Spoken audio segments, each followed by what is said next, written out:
Katnat District Council Affairs rangkat ke jinget reilang bat ke Khasi Hills Autonomous District Council hene ke singi kala penlong ya ke program ajing hikai halor ke Digital India Land Records Modernization Program DILRMP Hatrisim Hall ha ke Office u Deputy Commissioner West Khasi Hills District Nongston.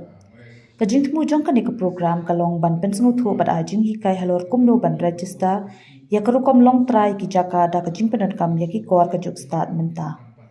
Ketika program ajing hikai kalong shibenta jong kasin jam bala pentri kam lingba katnat land resources katnat penroi nong kendong ke sarkar jilla. Kihe sarkar bakanthub yo ba J Marwin Additional Director of Survey uba James Pathaw bat kong Lavinia Lingdo Public Awareness Volunteer kila longkum kinong ajing hikai hakani ke program. Lapenya ya kini ke jingelang do ba Powell Soklet MDC ke maut hat Raishan bat lawan banishim bentar ki kli nong sensha jong ki hima bat kishnong bapher jong kani khan. Kai ke jengmut jo kene ke skim kalong ba ban yarap ya ki diskonsil ban sana ban computerize dan digitalize ya kita ki kita ki land record mar kumolong menta ki kod jaka kod puta jong ni kamtam ngi ki rikasi jentia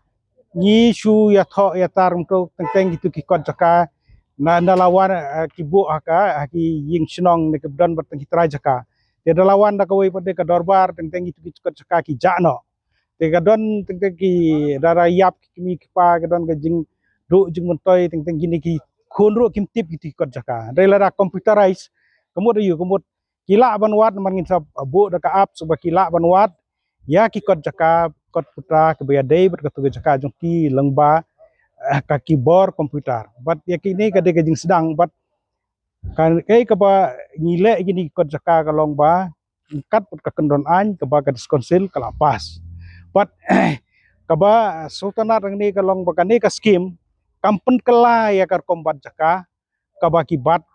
jaka haduk menta put ka kombat jaka puta jongi ki khun kasi jentia ngi bo ngi kan penek kaju ke super kalong ba menta kalong computerize